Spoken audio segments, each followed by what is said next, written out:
desaparecido. No hay problema, te esperamos. ¿Cómo estás? Muy bien, muchas gracias por invitarme. Muy emocionada y muy agradecida a las autoridades de la Facultad de Educación y a ti, querida compañera María. Sí, como te dijo el profesor Virgilio, están los estudiantes de inicial y de primaria de la Facultad de Educación. Entonces en el Perú hemos tenido una celebración muy importante que es el aniversario de la educación inicial. Y es una celebración que será en todo el país, porque hemos cumplido 85 años que la educación inicial empezó a funcionar en el Perú. Es una fecha muy importante para nosotros. El día miércoles hubo en la tarde una actividad del Ministerio de Educación donde nos vimos con Chela, con las autoridades del Ministerio, porque nos invitaron para una celebración que se hace siempre, ¿no? Así que bueno, aquí en el Perú estamos muy contentos de recibirte, de que las chicas te conozcan, que vean también que el nivel de educación inicial se sale de las fronteras del Perú a otros países. A mí me gusta mucho Argentina en el caso de la educación inicial porque he visto, ¿no?, cómo es que funciona el nivel allá.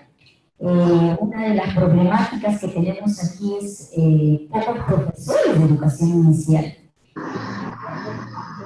Que fui a exponer a Buenos Aires, decíamos, tendríamos que hacer un intercambio, porque en Buenos Aires hay muchos profesores de educación inicial y hay pocos de primaria. Acá sucede lo contrario. Hay pocos de inicial y muchos de primaria. Así que en algún momento intercambiaremos, ¿no? Para ir nosotros allá y ellos que vengan por acá sería una muy buena idea. Y bueno, ellos son los estudiantes, se deja con Virgilio y vamos a estar atentos a la presentación tuya. Gracias, Mercedes. ¿Cómo no? Sí, entonces, Mercedes, esperamos su exposición, tenemos una media hora.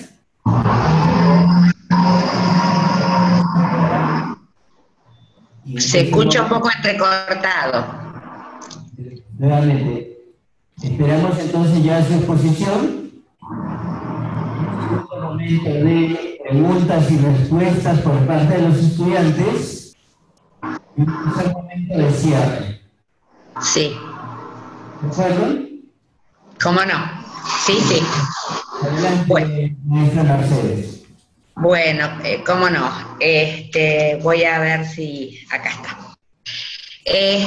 Bueno, a ver, me parece que la diapositiva se me fue.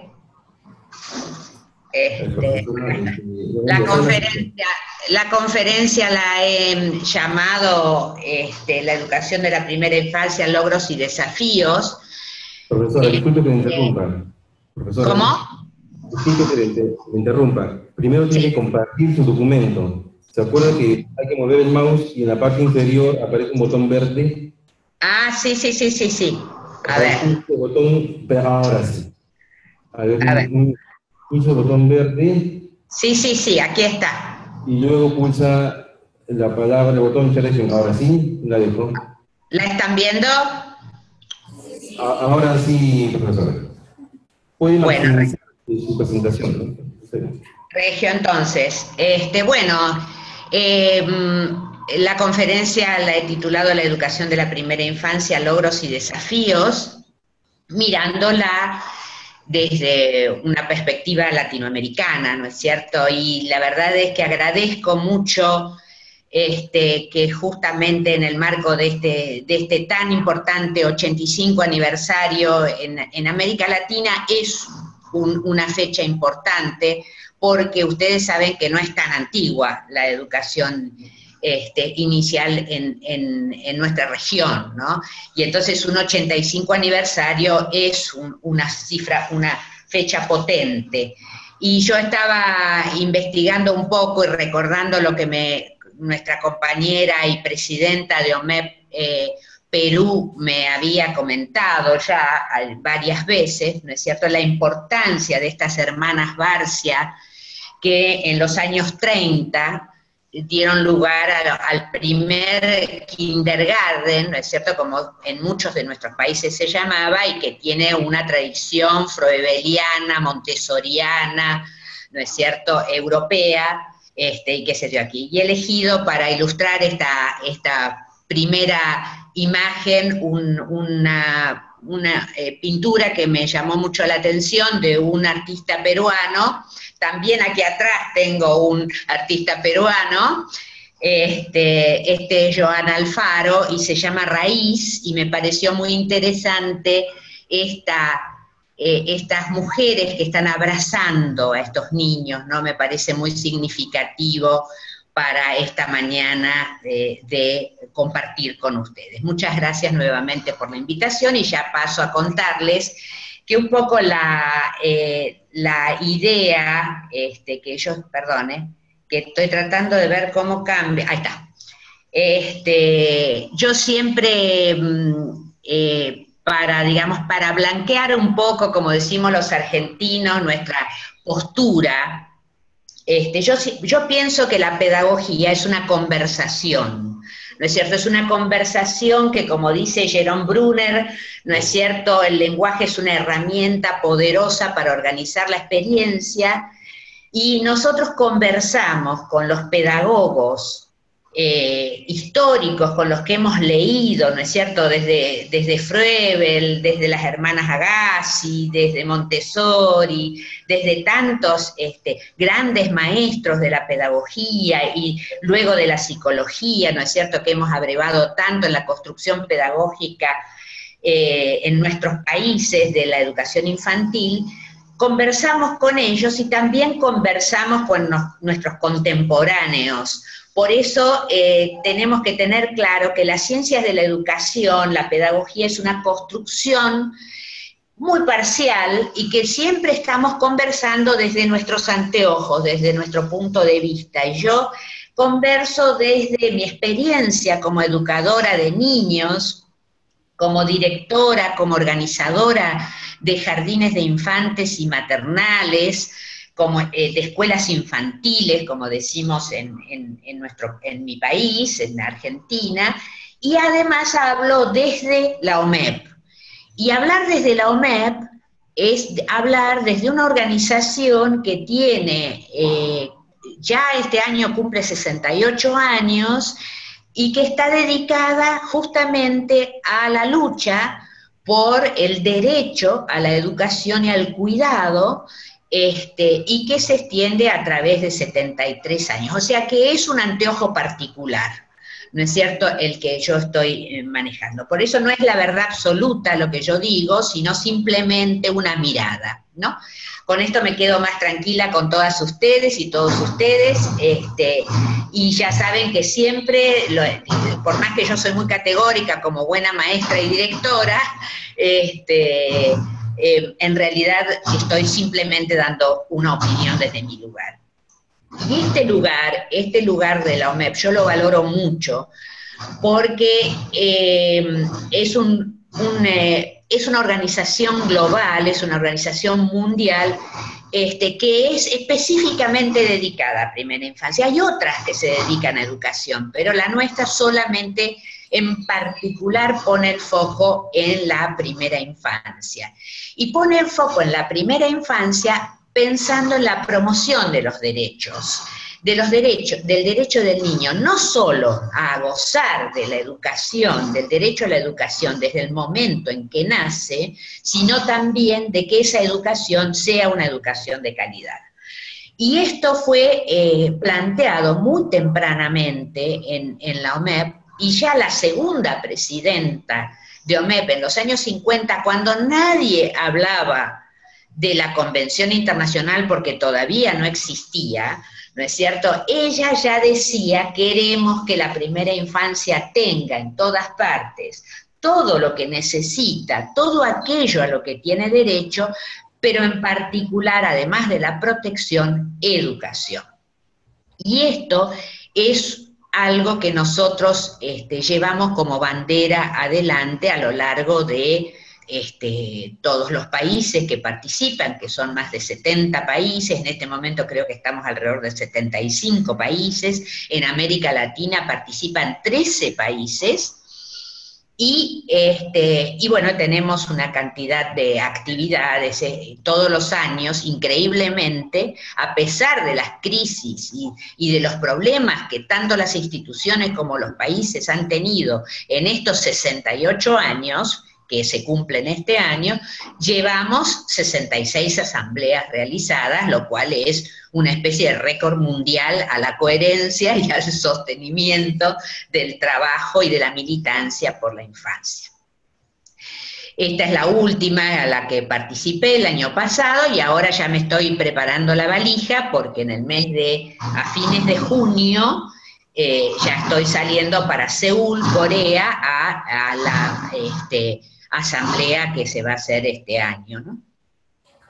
Bueno, esta es la asamblea que se va a hacer este año en Seúl, que hablamos de las transformaciones del sistema de educación preescolar para las futuras generaciones, que sin ninguna duda necesita la educación infantil, porque no podemos seguir sosteniendo formatos de la educación infantil que sean del siglo XIX, porque casi todas las experiencias iniciales de formación de instituciones dedicadas a la primera infancia nacieron junto con los estados nacionales, ¿no es cierto?, en el siglo XIX, a fines del siglo XIX.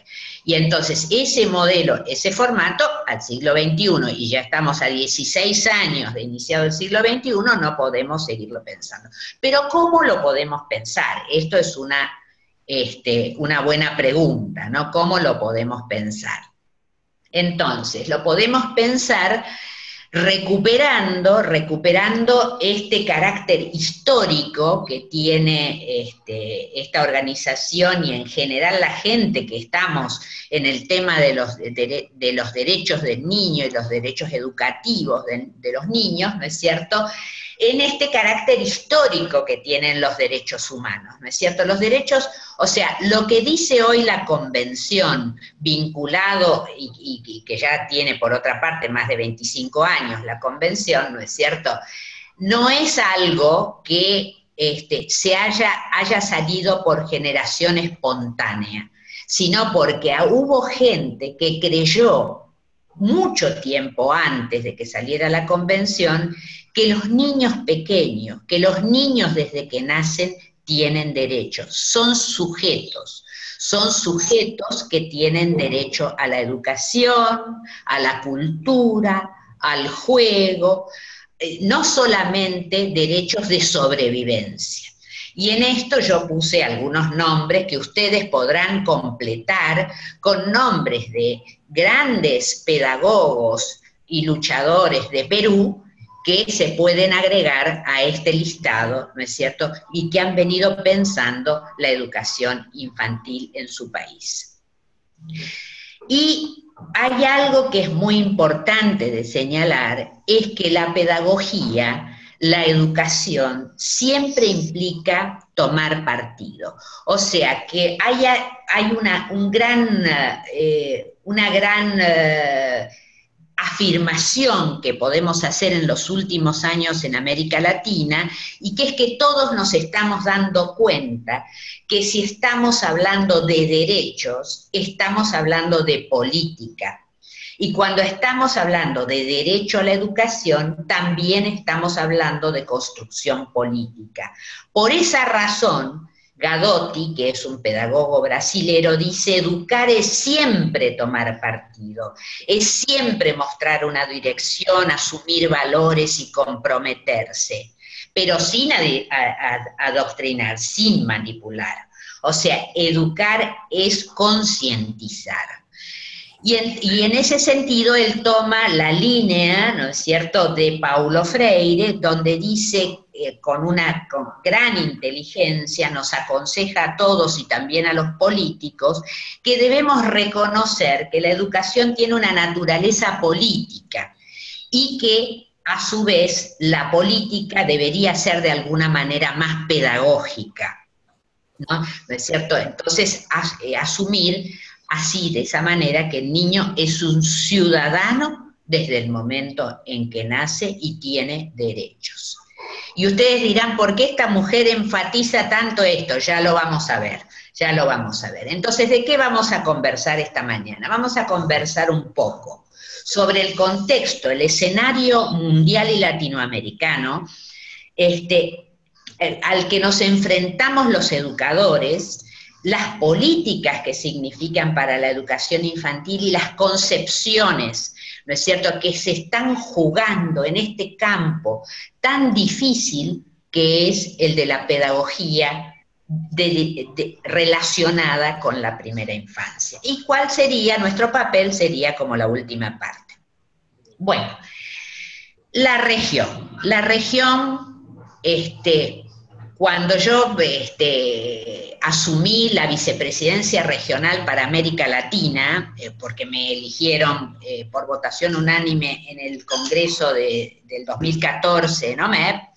Yo pensé que sabía sobre América Latina, y la verdad es que fue una especie de redescubrimiento. Esto es como decía Freud con el psicoanálisis: si uno no se acuesta en el diván no sabe lo que es el psicoanálisis por más que lo lea, ¿no? Y esto es lo mismo que pasa con América Latina. Cuando uno cree que América Latina es una identidad, un per se, ¿no es cierto? Sin embargo, como dice García Canclini, que es un filósofo, sociólogo y lingüista argentino radicado en México, dice: la identidad latinoamericana no es una esencia, es una tarea. ¿Qué quiere decir esto? Quiere decir, como ese chiste, ¿vieron? No sé si ustedes lo conocen porque es muy conocido, que dice que los mexicanos descienden de los aztecas y los mayas, los peruanos de los incas, ¿no es cierto?, y los argentinos de los barcos, ¿no? Bueno, un poco la cosa es, ¿cuál es nuestra identidad? ¿No? Somos latinoamericanos, y nosotros los argentinos todavía más nos lo tenemos que preguntar, porque ha habido toda una, que esto lo describe María Elena Walsh. ¿La conocen a María Elena Walsh? A la poeta y música, y ella tiene una canción que se llama Manuelita la Tortuga, y entonces dice: Manuelita se fue a París, ¿no es cierto?, a plancharse, ¿no? Esto está describiendo un proceso, ¿no es cierto?, de muchos latinoamericanos que nos vamos a París a querernos conocer y a querer construir nuestras identidades. Y la realidad es que nuestra identidad está acá y la tenemos que descubrir acá, en nuestro territorio y en nuestra cercanía. Y esta identidad, lejos de ser una esencia, es verdaderamente una tarea, y tenemos que ver cómo es nuestra educación infantil. En el caso de la identidad de la educación infantil, ¿cuál es? Porque es múltiple. De hecho, ni siquiera la nombramos de la misma manera. Unos hablan de la educación inicial, el otros hablan de la educación infantil, el otro del jardín maternal, el otro del parvulario. O sea, la nombramos de manera distinta, y por lo tanto también la connotamos de una manera diferente. Por lo tanto, es interesante adentrarse en estas estructuras del discurso pedagógico para darnos cuenta de lo abierto, de lo inestable, de lo cambiante que es en cada uno de nuestros países, y cuántas divergencias tenemos.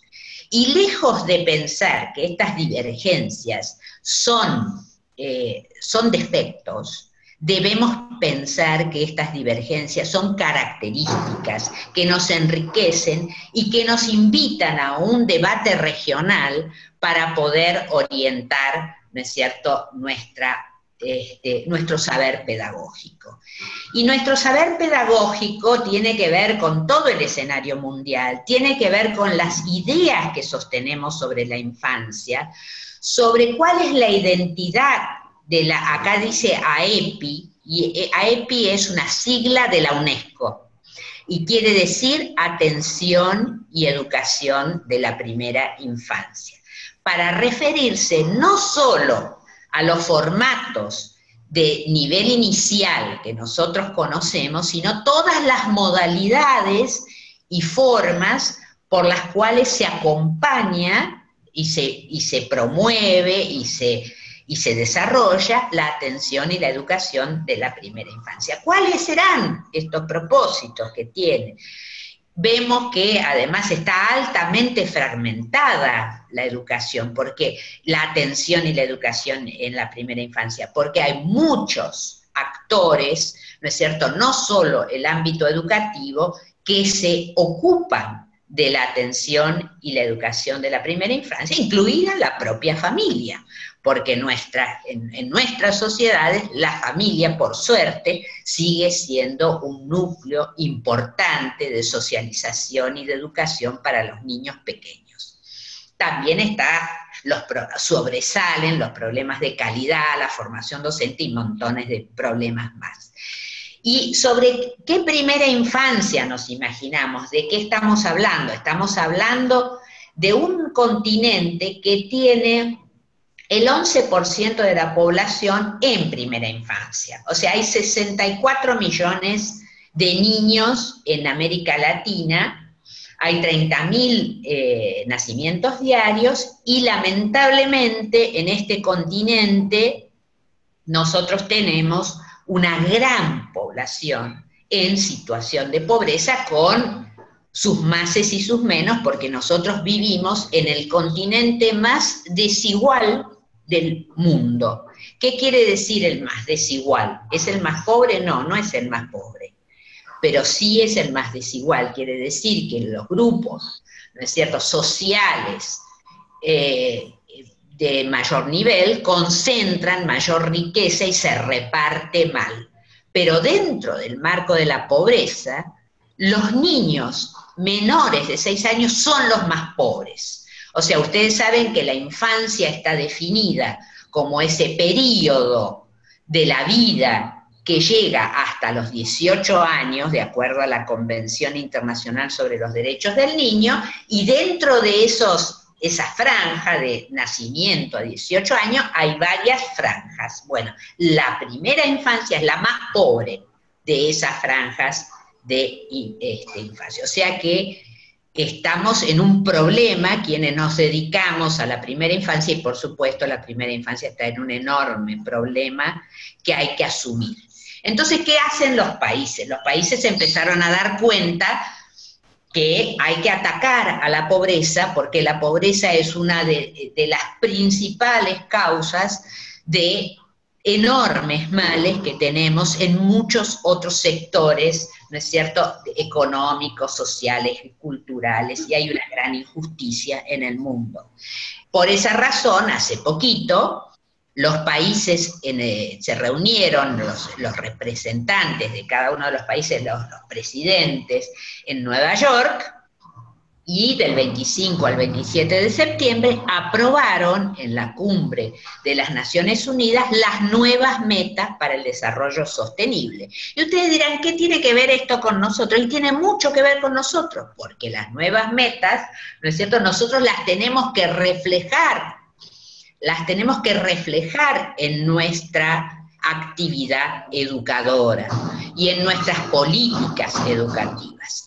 Y estas nuevas metas tienen que ver con, de desarrollo sostenible, tienen que ver justamente con poner fin a la pobreza en todas sus formas, el tema del hambre, ¿no es cierto? Y entonces nosotros tenemos mucho que decir respecto de la seguridad alimentaria, porque nosotros a los niños en los jardines les tenemos que enseñar a comer, cuál es la mejor nutrición, promover programas de alimentación saludable desde el jardín, acompañar a los padres con políticas para poder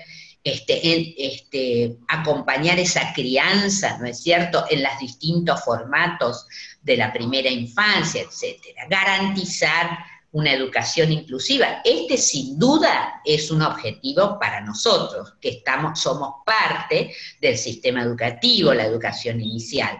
Entonces, pero ya lo vamos a ver a fondo, ¿no? este gran objetivo es maravilloso, garantizar una educación inclusiva, equitativa y de calidad y promover oportunidades de aprendizaje durante toda la vida para todos. O sea, desde que uno nace hasta que muere. Educación permanente.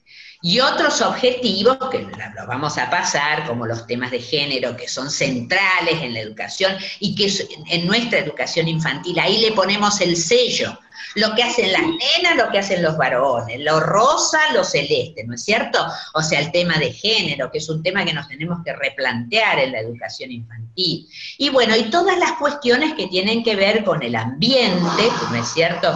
No solo con el cuidado, sino con la promoción, ¿no es cierto? Con la resiliencia, con las desigualdades entre los países, con comprometernos, ¿no es cierto?, con el tema del consumo, el cambio climático, la educación. O sea, hay una cantidad de cuestiones que tienen que ver con la sustentabilidad de nuestro planeta, que ¿cómo se resuelven? Se resuelven primero pensando en una buena educación de las nuevas generaciones, ¿verdad?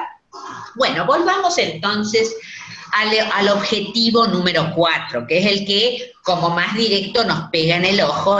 Nosotros decimos, sí, seguro, esto es para nosotros, garantizar una educación inclusiva. Entonces, adentro de esos objetivos, los países empiezan a desagregar. Y respecto de la educación infantil en el 4.2, porque hay un 4.1, 4.2, 4.3, así, ¿no? En el 4.2 dice, hay que velar porque todas las niñas y todos los niños tengan acceso a servicios de atención y desarrollo de la primera infancia y a una enseñanza preescolar de calidad a fin de que estén preparados para la enseñanza primaria.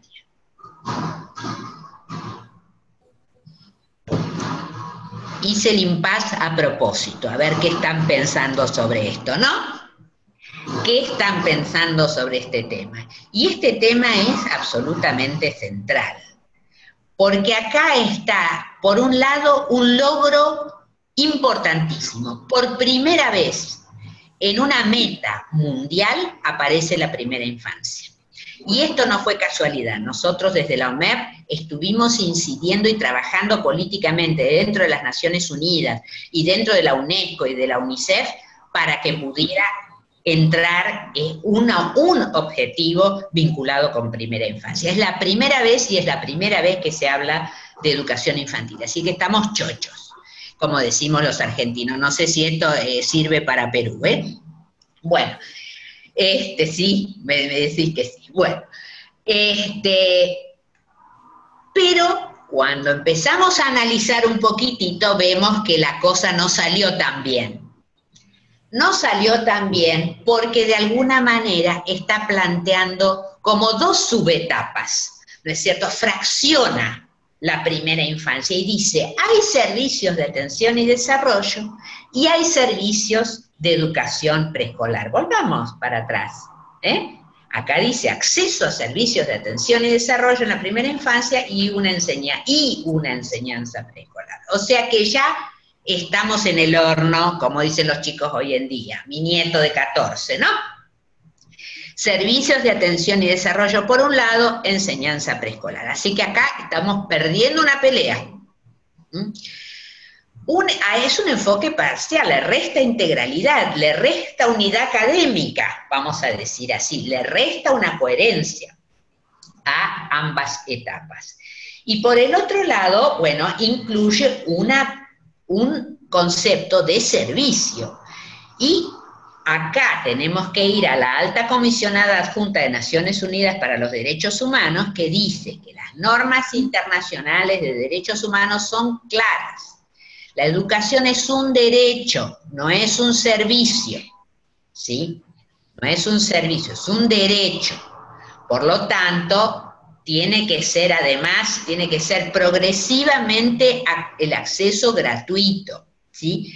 Y se requiere una gran cantidad de recursos, o sea que los países deben invertir en educación infantil, ¿sí? Esto es una de las advertencias que dice la Alta Comisionada Adjunta de Naciones Unidas para los Derechos Humanos.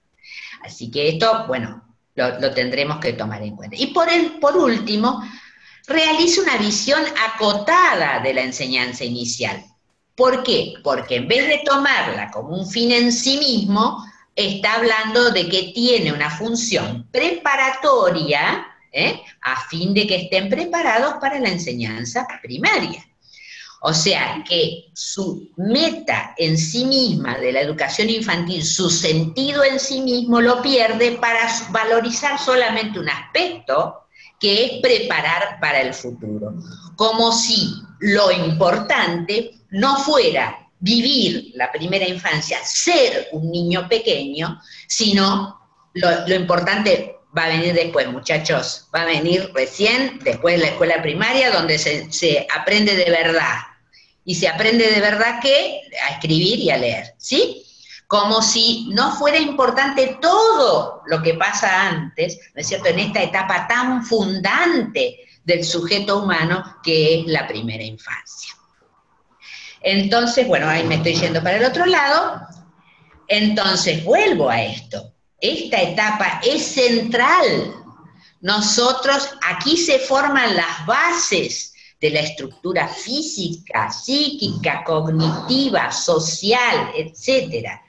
Y sabemos que es una etapa con grandes riesgos, pero al mismo tiempo enormes posibilidades que tienen que ver con el contexto en que se desarrolla y se cría al niño y se eduque al niño, ¿no es cierto?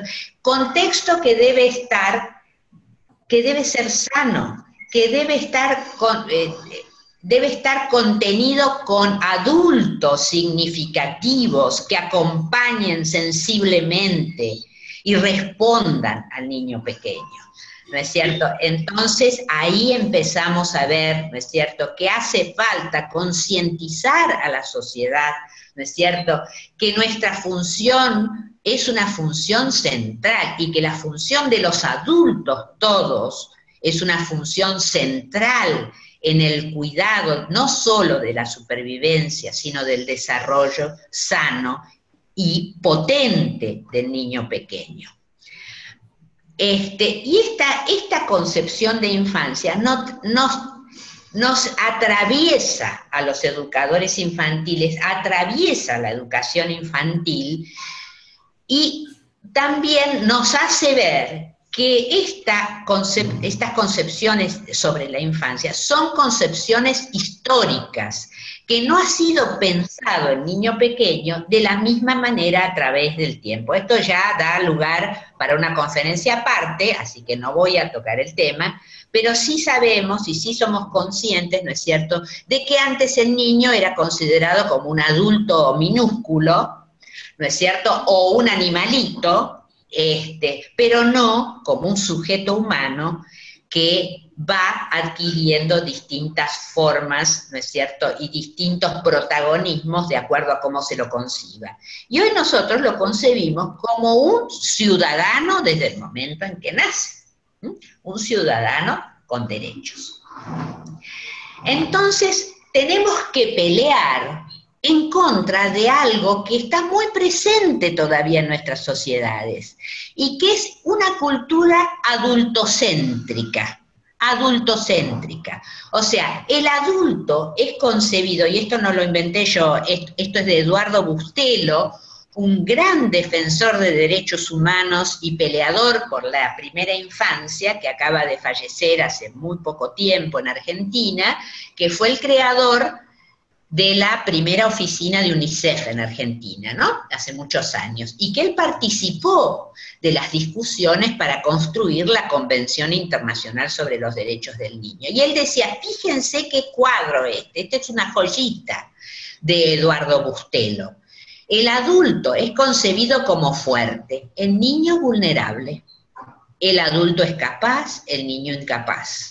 El adulto es racional, el niño es irracional, y así sucesivamente. Es autónomo, el niño heterónomo, o sea, no tiene ética el niño, ¿se dan cuenta?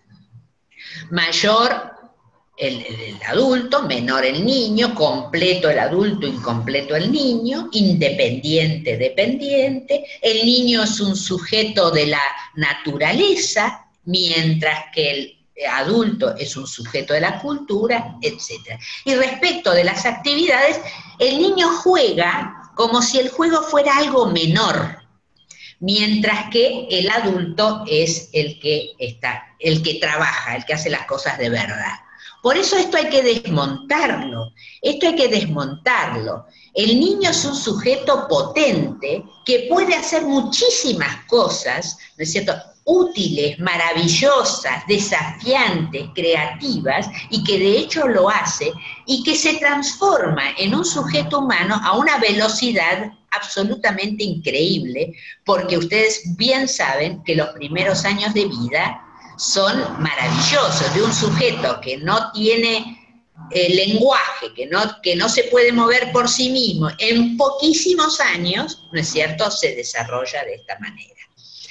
Entonces, estas concepciones de infancia son muy importantes de ser revisadas, y también de ser revisadas y de ponerles también un cierto coto, cuando nosotros empezamos, un cierto límite, ¿no es cierto?, cuando empezamos a trabajar en la promoción del desarrollo y en temas pedagógicos, porque algunas teorías se apropian del campo pedagógico, ¿no es cierto?, y disminuyen de alguna manera o descreen en los argumentos que nosotros tenemos los educadores, que nuestros argumentos están basados en las ciencias de la educación, ¿no es cierto?, que tienen tanto peso o más peso que otras modas, ¿no es cierto?, como es el caso ahora de que en vez de basarse todos los currículum en el conocimiento pedagógico, ponemos adelante la economía. La economía está todo muy bien, lo que descubrió Heckman, de que la inversión en primera infancia es una inversión que retorna con mayor, digamos, con más redituable que invertir en niños más grandes. Pero eso no tiene que ser un argumento para nosotros. El argumento para nosotros es un argumento ético, es un argumento pedagógico, ¿no es cierto? Nosotros nos tenemos que hacer cargo de la infancia porque somos responsables. La ética es primero la ética, primero hacernos cargo del cachorro humano y luego de su educación, ¿no es cierto?, y de ese proceso de humanización que permite la educación. Entonces, bueno, acá les traía una de las concepciones, es volver a pensar a la educación como un acto político que emancipa e inscribe a los niños en lo público, o sea, los transforma en ciudadanos. Y esta revolución, de alguna manera, esta nueva concepción de que el niño es un ciudadano, se basa fundamentalmente y se apoya, y nosotros podemos apoyar nuestros argumentos en una herramienta completamente objetiva, como lo es la Convención Internacional sobre los Derechos del Niño, porque todos nuestros países en América Latina los aceptaron, adoptaron la Convención. Todos nuestros países. Y la convención, lo lindo que tiene, es que es un instrumento flexible, porque en la misma convención se crea el Comité de Derechos del Niño. Y el Comité de Derechos del Niño, muy regularmente, va sacando observaciones generales que le aclaran a los países cómo son las cuestiones, cómo se pueden ampliar los derechos, cómo se pueden aplicar los derechos, cómo deben entenderse. Y hay dos observaciones que nosotros los educadores infantiles debemos saber de memoria. Y una es la 7, que es la realización de los derechos del niño en la primera infancia, porque la infancia, vuelvo a decirles, es toda esa etapa desde el nacimiento hasta los 18 años, y entonces el Comité Internacional dijo, no, acá hay algo especial, hay algo que mirar especial, que es la primera infancia, que es distinta a las demás etapas. Entonces hay que mirar cómo se realizan los derechos en la primera infancia. Por ejemplo, vamos a poner el caso de un derecho político, que es el derecho a la participación. Uno dirá, ¿cómo va a participar un bebé si no habla? Y entonces, a primera vista, vos decís, tiene razón.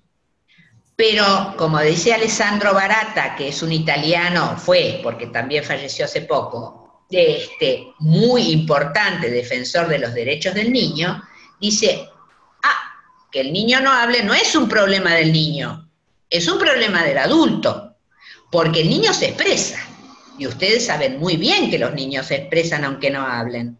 Los niños te dicen qué quieren. Entonces, ¿qué hay que hacer?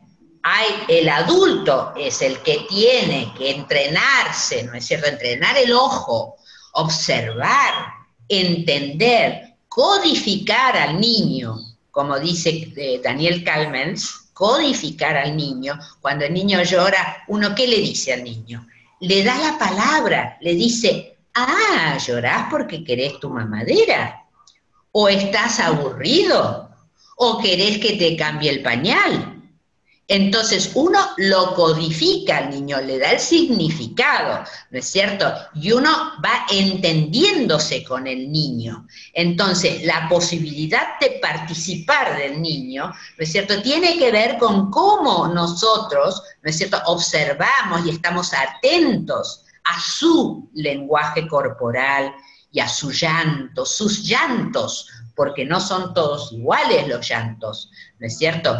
Cuando llora porque un chiche se le fue, un juguetito, se le fue rodando y no lo alcanza porque todavía no gatea, a un llanto cuando tiene hambre o a un llanto cuando tiene sueño. Y esto nosotros lo sabemos. Entonces, por esa razón es que el Comité de Derechos del Niño dice que los derechos de la primera infancia son diferentes, deben ser mirados de manera diferente.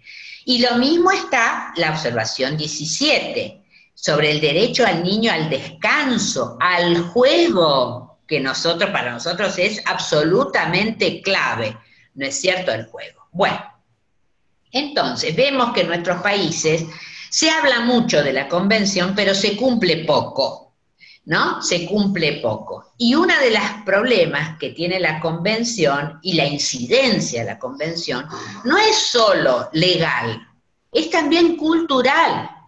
O sea, concebir a un niño pequeño como ciudadano es un cambio cultural gigante.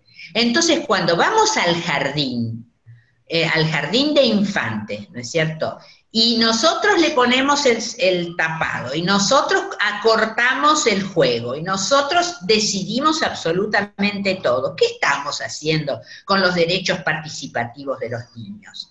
Hace poquito les cuento una experiencia, por ejemplo. Estábamos con un grupo de maestros de un jardín pensando en reestructurar el patio. Entonces yo les dije, muy lindo el programa que ustedes, la propuesta que ustedes tienen, habían conseguido dinero, habían conseguido que unos vecinos que son quinteros les iban a dar árboles, etcétera. Bueno, y entonces yo les dije, ¿ustedes le preguntaron a los niños qué quieren para el patio? Y se me quedaron mirando como si yo les hubiera dicho, acaba de bajar un plato volador directo desde la constelación de Antares. Entonces, sí, le debemos preguntar a los niños qué quieren también, qué piensan, qué les gustaría que hubiera en el patio y cómo sería ese patio para jugar. Porque los niños tienen experiencia y tienen saberes, y nosotros le debemos dar entidad a eso. Desde ya, si hay algo peligroso, les aclararemos que eso es peligroso. Pero hay muchísimas cosas en las que los niños pueden opinar y participar y ejercer sus derechos dentro de la escuela infantil. Entonces, estas concepciones son absolutamente importantes para todo lo que nosotros hacemos. Y también para la construcción de políticas en esta antiquísima polarización versus que hay entre asistir y educar, entre cuidar y educar. Y yo, que soy una señora grande, que ya en los años 70, cuando ustedes no habían nacido, ya estaba trabajando en estos temas, yo pensé que ya habíamos saldado este versus, que ya estaba todo resuelto, que todos nos habíamos dado cuenta que no se puede cuidar sin educar, ni se puede educar sin cuidar. ¿Por qué? Porque el cuidado es una ética que atraviesa toda la acción educadora, incluida la universidad. O sea, los profesores de la universidad, del postdoctorado, deben cuidar a sus alumnos, ¿no es cierto? Lo mismo nosotros. Entonces, el cuidado y la educación son un solo proceso, son las dos caras de una moneda, de un solo proceso. Sin embargo, ¿qué nos encontramos? Por ejemplo, acá les puse una noticia de Argentina, pero en Uruguay está pasando lo mismo y en otros países. Otra vez, en muchos países de América Latina estamos viendo que se está hablando de cuidado y quieren cuidadores en vez de docentes titulados, en vez de maestros para la primera infancia. ¿Pero para cuál primera infancia? Para los pobres, para los pobres. Porque es como dice Vital Didonet, que es un pedagogo y luchador por los derechos de infancia de Brasil. A lo mejor ustedes lo conocen, lo han leído. Vital Didonet lo estaban consultando por una ley en Brasil vinculada al tema de cuidar y educar. Y entonces él le dijo, bueno, yo lo único que quiero es que ustedes en la ley pongan que en a estos sistemas de cuidado tienen que ir los nenes ricos y los nenes de clase media alta. Entonces, claro, a todo el mundo se le frunció la nariz, ¿no es cierto? Porque los nenes ricos y los nenes de clase media alta van a los mejores jardines de mejor calidad, que ya tienen todos los materiales, la oferta educativa habida y por haber, para convertirlos en seres, entre comillas, exitosos, ¿no es cierto? Entonces, estos circuitos desimbolizados, que solo se centran en el cuidado material, vamos a decir así, en que tenga la colita limpia y en que esté bien alimentado, que eso es un valor sin ninguna duda, pero no puede ser lo único, ¿no es cierto? Esto tan desimbolizado, sin la intervención de la cultura, es inadmisible para nosotros. Es inadmisible, porque siempre, cuando estamos cuidando a un niño, siempre lo estamos educando. Siempre lo estamos educando. Pero claro, no es fácil de ver, porque como dijimos antes, la atención y la educación de la primera infancia está muy fragmentada. O sea, hay sectores distintos. Está desarrollo social, está salud, está el sector privado, está el nivel inicial, está educación, están las modalidades alternativas, están las madres cuidadoras, o sea que hay mucha gente, muchos actores, muchas políticas distintas, muchas maneras de concebir diferentes. Y entonces llega el momento de preguntarnos, bueno, ¿qué creemos que es la educación infantil? ¿Qué hace la educación infantil? Y para mí, la definición más fácil y taxativa sobre qué es lo que hacemos es decir que la educación infantil tiene una doble finalidad, que por un lado es la socialización, o sea, el desarrollo personal y social, que no se puede dar sin la alfabetización cultural, que no es lo mismo que aprender a leer y escribir, sino apropiarse de la herencia cultural. Entonces, yo no puedo, ustedes han leído Vygotsky, a ver, háganme, yo no las veo bien. ¿Han leído Vygotsky? A ver, esas caras, sí, ahí veo que me asienten. Muy bien.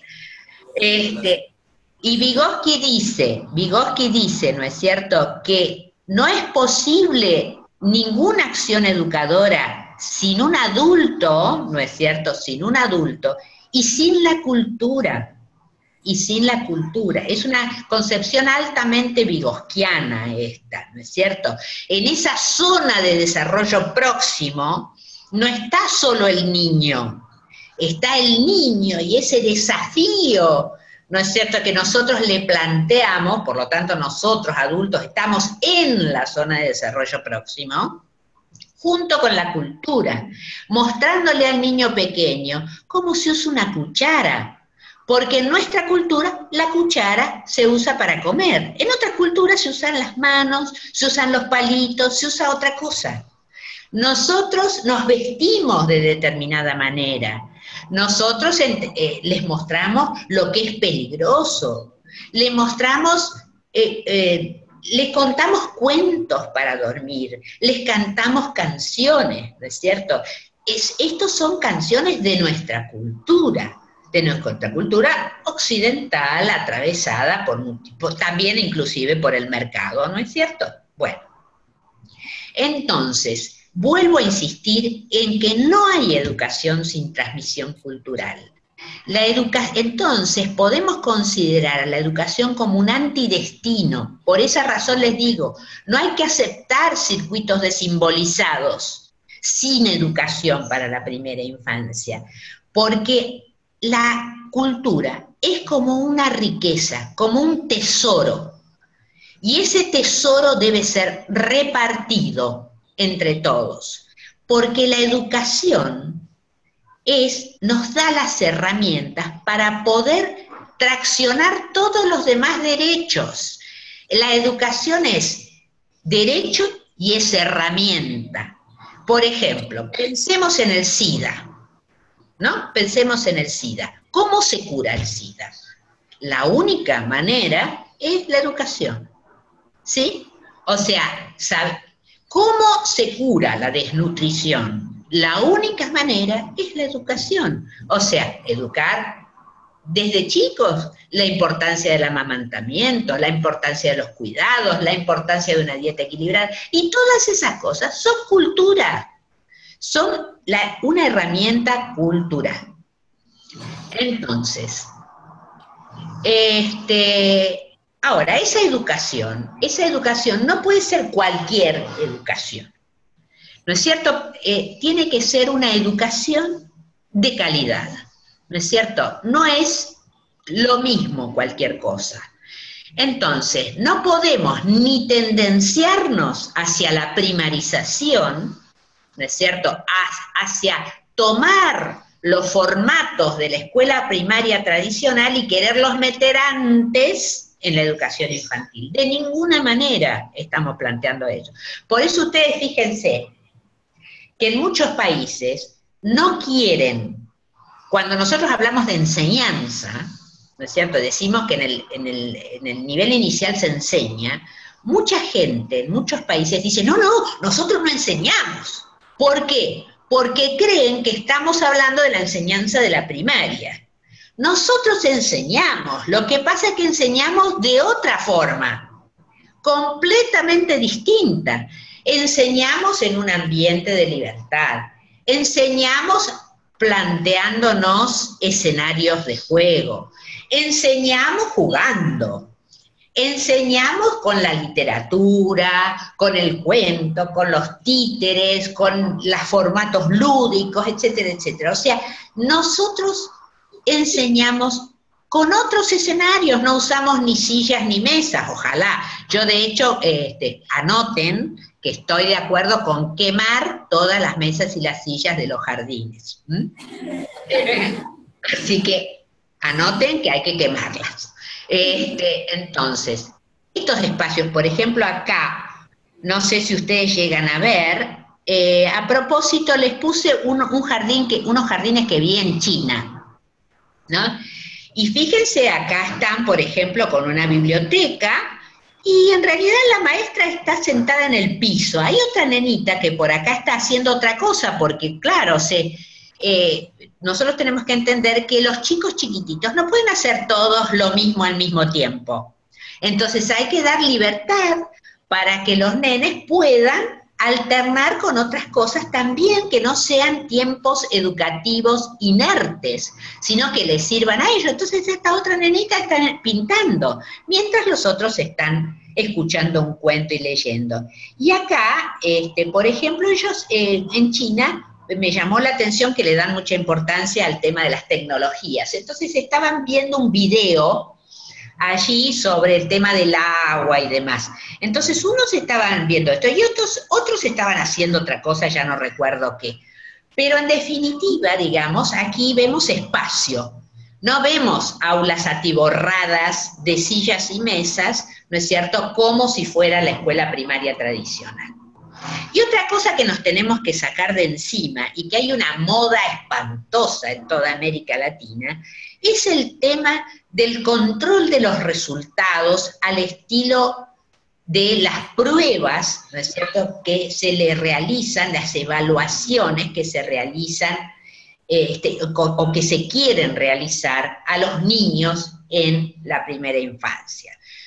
Nosotros en OMEP no estamos de acuerdo con esto, entendemos que es importante evaluar, sin ninguna duda en los procesos educativos siempre hay que evaluar, pero la educación infantil tiene otros modos de evaluar, tradicionales interesantes como los registros narrativos, como los registros anecdóticos, como el seguimiento por las observaciones de los niños, ¿no es cierto? Es como ese chiste de Fravoni, de Tonucci. Ustedes recuerdan a Tonucci, a Frato, ¿no? Francesco Tonucci, que él hace, además de ser pedagogo y especialista en psicopedagogía italiano, él hace esas viñetas muy graciosas. Yo recién utilicé una cuando hablaba de asistir a educar, ¿no? Y en una viñeta estaba la maestra que estaba como espiando y tomando nota, y los nenes jugaban. Y entonces en otra escena en el patio y la maestra anotando y qué sé yo, y entonces un nene le dice a otro nene, me parece que la señorita está sospechando de mí. Un poco tiene que ver con esto, ¿no? Con la observación. Bueno, díganme cómo ando con el tiempo. Bueno, ya voy terminando. Entonces, ¿cuál sería nuestro rol en esta situación, en mostrar la identidad de la educación infantil, la importancia de la primera infancia, ¿no es cierto? Cómo esto debería pensarse. Estas son las primeras maestras para nivel inicial que hubo en una escuela muy tradicional acá en la Argentina, una de las primeras escuelas, ¿no? Bueno, y entonces, ¿qué tenemos que hacer nosotros? En primer lugar, nosotros pensamos en OMEP que debemos recuperar principios éticos de humanidad. La educación infantil es una actividad ética, es una actividad de cuidado hacia la infancia, ¿no es cierto?, de responsabilizarnos frente a un sujeto humano que comienza la vida, ¿no es cierto?, y se está socializando. Entonces, esa parada ética, hacernos cargo de este cachorro es una de las primeras condiciones, ¿no es cierto?, que nosotros debemos cuidar y cumplir. La otra es el compromiso y la militancia por los derechos humanos. Los niños tienen derechos, y esos derechos deben ser cumplidos y cuidados, y no soslayados. Dentro de nuestros jardines, dentro de nuestras instituciones de primera infancia, instalar una cultura de derechos humanos, instalando responsabilidades, participación, información y además exigir los derechos, porque lo bueno que tienen estos instrumentos es que nos permiten exigir derechos para la infancia. No pueden estar los niños desnutridos, no pueden estar descalzos, no pueden estar sin educación. Nosotros debemos exigir que se cumpla con estos compromisos que tienen los países. Por el otro lado, también debemos asumir nuestra responsabilidad. No todo, a veces los maestros dicen, porque el Estado no hace. Y entonces yo digo, bueno, muy bien, a ver, si vos trabajás en una escuela estatal, sos un agente del Estado. Entonces, sos el Estado, ¿sí? Entonces debes cumplir con tus responsabilidades, llegar a tiempo, tener esa ética que se llama del saber estar, del saber ser y del saber proyectarse, o sea, estar con el niño, saber ser un docente y un adulto significativo para el niño, y saber planear y pensar para más adelante, y saber planear con perspectiva, pensando que el niño, aunque sea pobre, no es cierto, no tiene un destino escrito. Este niño puede ser astronauta, este niño puede ser un gran escritor. Si no, por ejemplo, no hubiera aparecido un Camus, ¿no es cierto?, ese maravilloso escritor argelino que se ganó el premio Nobel y que era pobre. O sea, todos tenemos potencial, ¿no es cierto? Y ese potencial puede ser ayudado a desplegarse por un adulto que asume sus responsabilidades como adulto, cuidando y educando. Y por supuesto oponernos a todo lo que se llame patologizar a los niños, medicalizar a los niños, que el mercado nos está imponiendo a todos. Hoy cualquier niño tiene ADD, no. Tenemos que pensarlo bien, no es así la cosa. Nosotros tenemos un cerebro que se corresponde a la etapa en que los seres humanos estábamos corriendo por las estepas atrás de un ciervo con una lanza en la mano. Lo que cambió fue la cultura, y la cultura obliga a estos niños que están diseñados para correr por la estepa a vivir en un departamento de 2x2 y a no moverse, y a quedarse quietos. Y quedarse quietos no es normal, no es normal, es justo lo contrario. Nosotros no debemos enseñarles a quedarse quietos a los niños, debemos ayudarlos a desplegar su corporeidad, ¿no es cierto?, y a poderla medir, ¿no es cierto?, a poderla construir junto con su mente, junto con su juego, etcétera, etcétera.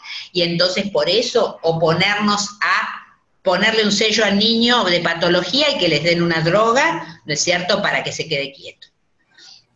Por el otro lado, todo no es un problema de los educadores, sino que debemos promover que los países, que los ministerios de educación promuevan políticas de enseñanza. ¿Qué quiere decir esto? Quiere decir que hay que reconocer que la enseñanza no es solo un problema ni del maestro ni de la familia.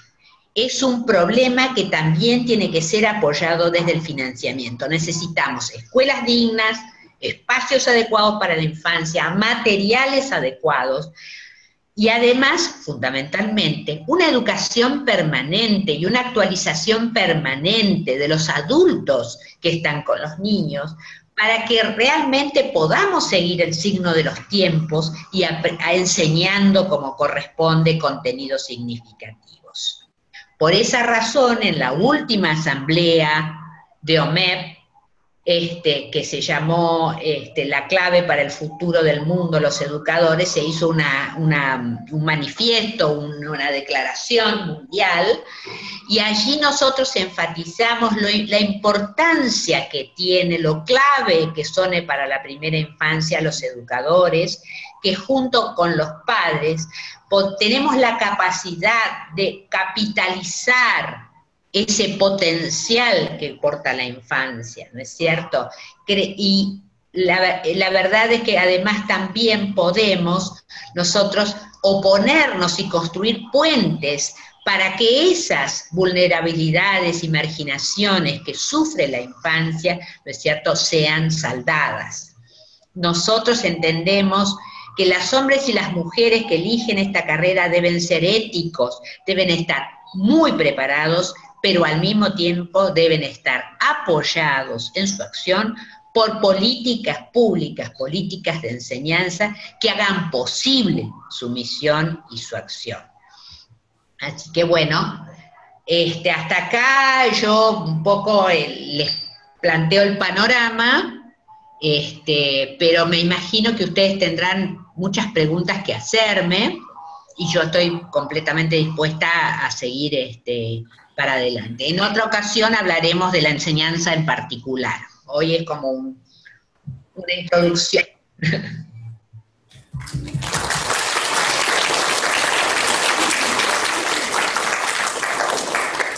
Muchas gracias por los excelentes aportes. Ha sido de gran aprendizaje porque son temas que estamos tocando en los diversos cursos que tienen las y los estudiantes. Por cuestiones de tiempo, solo vamos a limitar a dos preguntas. ¿Ya? Entonces, a ver, nuestra estudiante.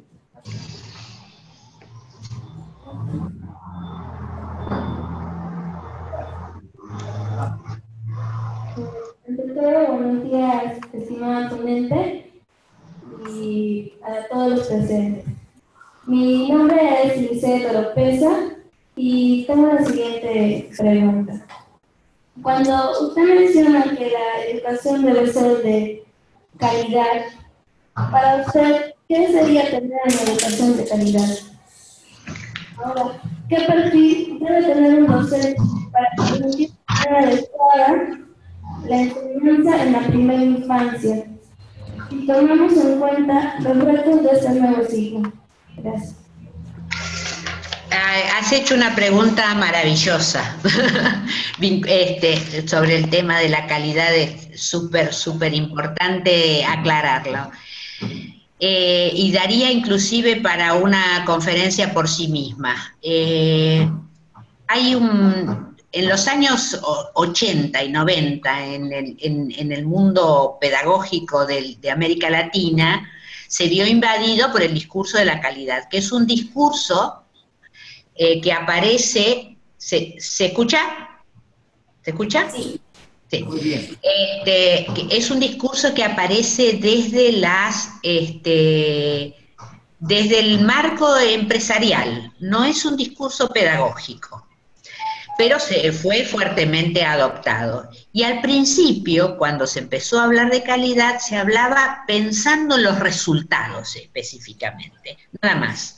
O sea, que fuera una educación eficiente, de tal manera, ¿no es cierto?, que tuviera buenos resultados, no perdiera matrícula, bla, bla, bla, los niños pasaran de un nivel a otro y finalmente tuvieran éxito en la escuela primaria. Pero no es así como lo concebimos en América Latina. Esto fue resignificado. Y hay un libro maravilloso que se llama Más allá del concepto de calidad en la educación infantil, de la cual participó Peter Moss y Gunilla Dahlberg.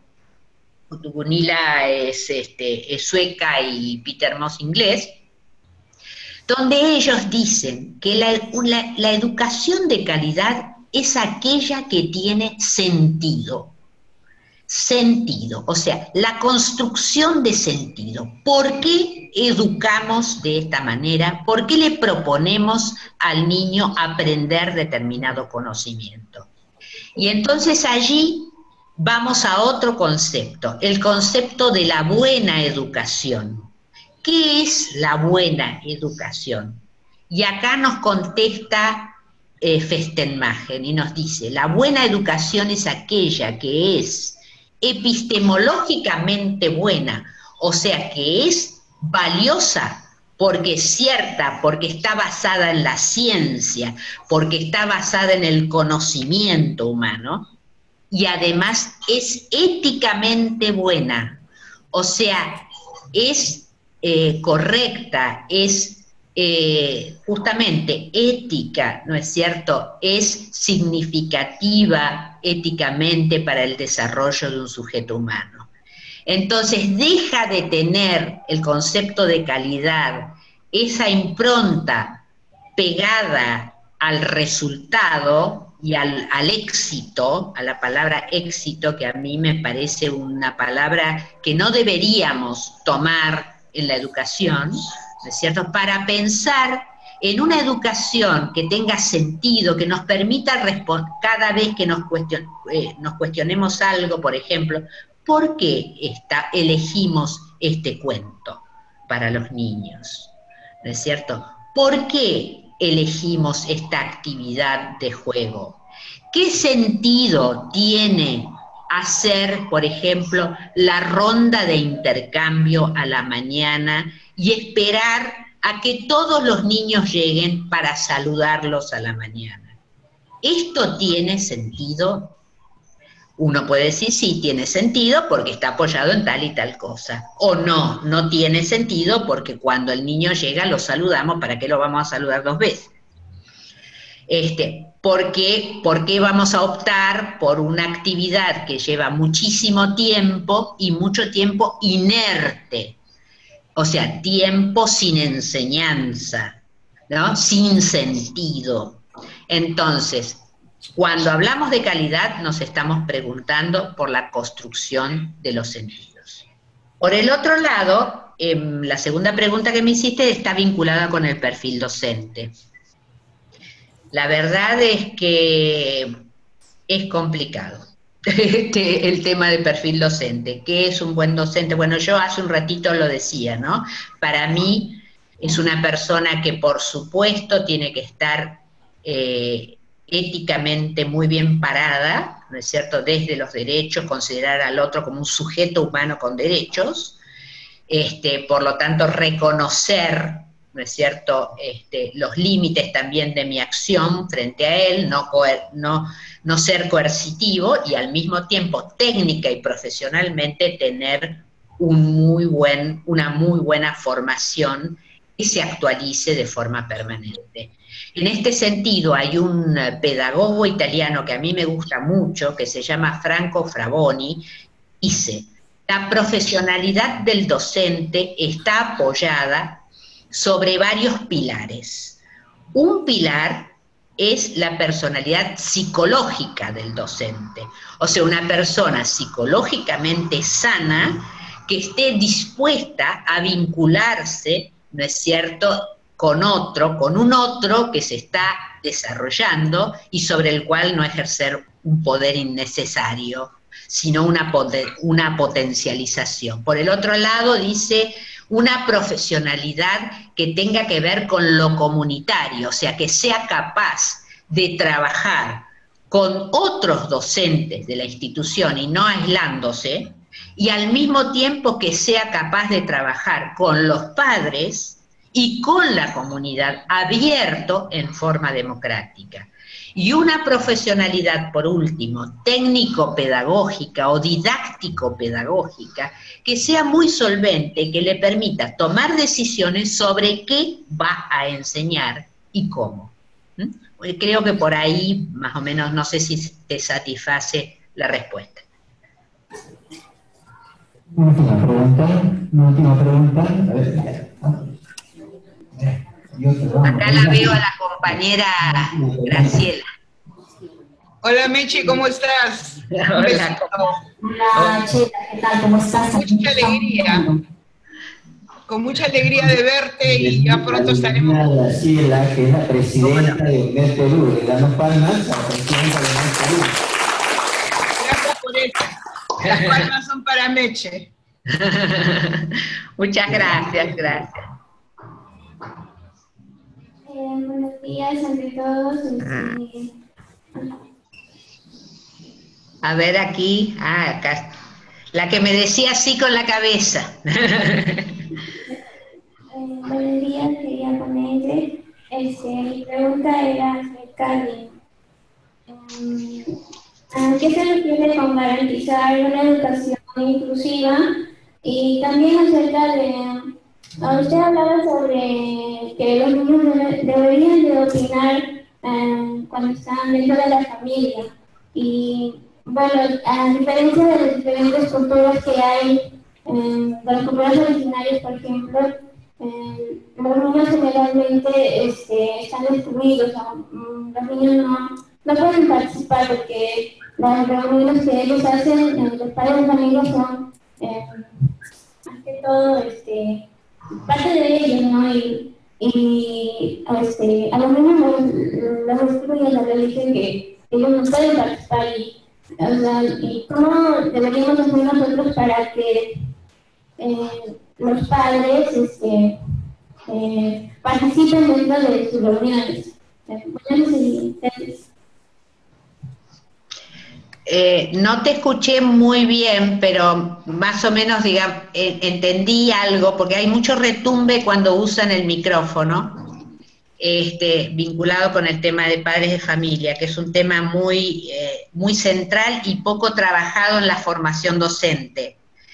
Nosotros cuando elegimos, en general, los educadores infantiles, cuando elegimos nuestra carrera, pensamos que, como rápidamente y un poco superficialmente, porque nos gustan los niños.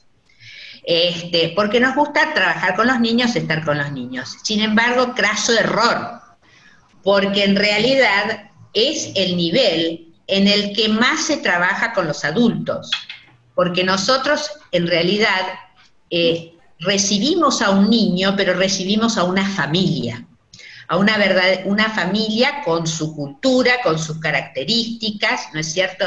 Y ese tema es un tema que debería estar mucho más abordado desde la formación. No entendemos bien qué pasa con la familia, y así como ocurre con las concepciones que tenemos sobre infancia, sobre las cuales hoy me explayé, también tenemos concepciones muy equivocadas sobre las familias, pensando que nuestra familia es el modelo de familia o los modos en que se desarrollan las familias en América Latina.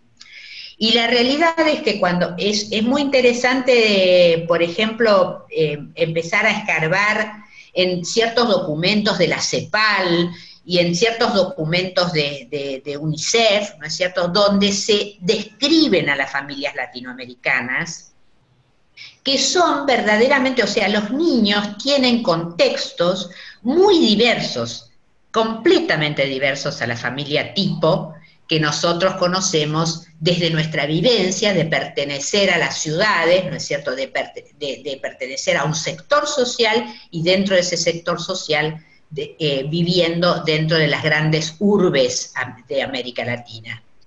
Entonces, es muy complicado, digamos, al no conocer, uno rápidamente puede equivocarse respecto de cómo dialogar, ¿no es cierto? Porque sin ninguna duda, una de las condiciones de calidad de la educación es necesariamente el trabajo con la familia. Eso es una cualidad de la educación infantil muy fuerte, es el trabajo con la familia.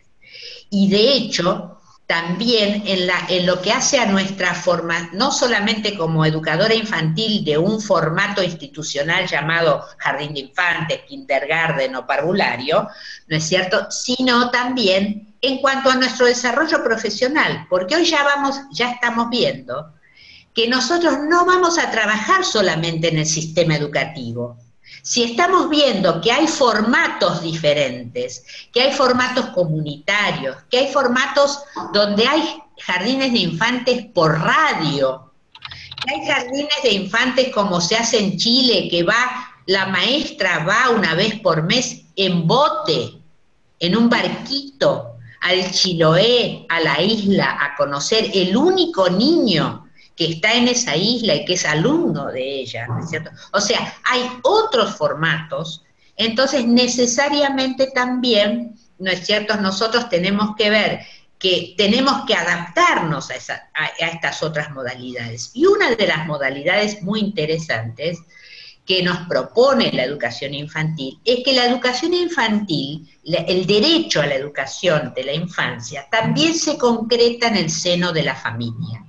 Entonces, nuestro rol es expertas en crianza, así como el médico pediatra es experto en la salud del niño pequeño, nosotros somos expertos en la educación del niño pequeño.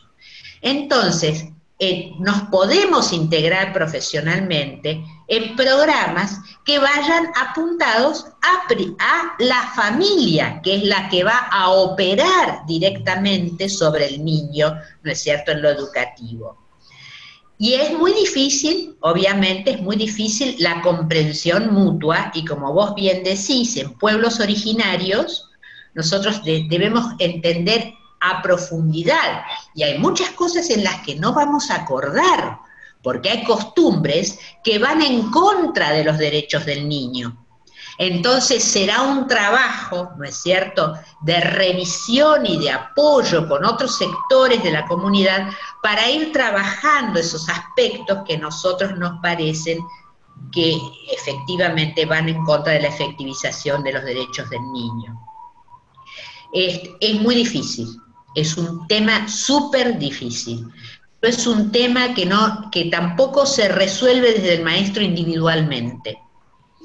Hay estrategias, uno conoce pilas de estrategias. Nosotros el año que viene, una de las intenciones que tenemos en OMEP es trabajar justamente, por ejemplo, los contextos de ruralidad en donde están los maestros, porque muchos maestros en contextos rurales y en contextos de trabajo doble, o sea, ruralidad y pueblo originario, ambas cosas, ya han construido recursos, pero esos recursos, como están tan al margen, no son conocidos. Y entonces, ¿cómo fueron ellos instalando esa comprensión mutua y esta capacidad, ¿no es cierto?, de poder conversar y ponerse de acuerdo sobre la educación del niño pequeño?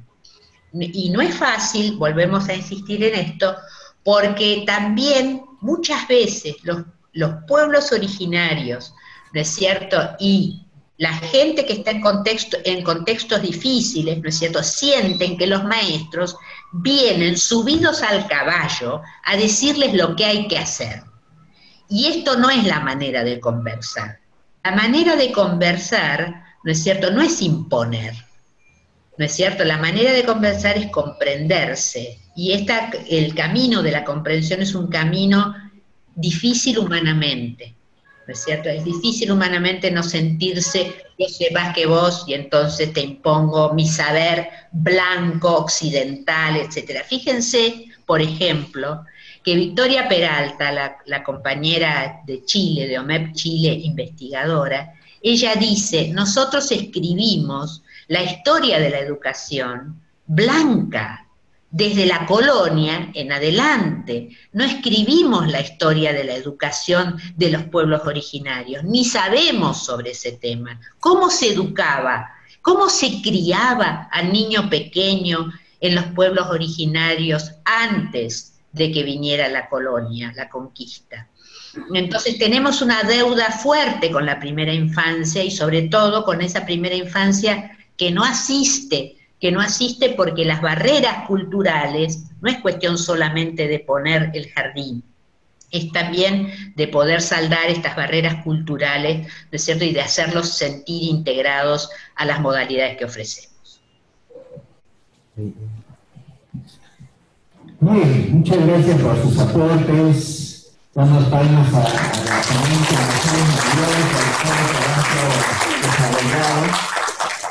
nuestra Universidad Peruana, Cayetano Heredia, le otorga el agradecimiento. Nuestra universidad ha movilizado el conjunto de recursos. Aquí hay una unidad que se llama Nexo Virtual, hay otra unidad en Facultad de Educación, entonces todos ellos movilizándose para que los estudiantes puedan disfrutar de su ponencia desde Perú. Le agradecemos infinitamente, le agradecemos también a Rosario Rivas Plata por todo el apoyo y el nexo que ha tenido con OMEP Argentina, con OMEP Perú, para efectos de concretar este trabajo. Muchas gracias por sus aportes. Buen día, Marcelo. Buen día, Marcelo.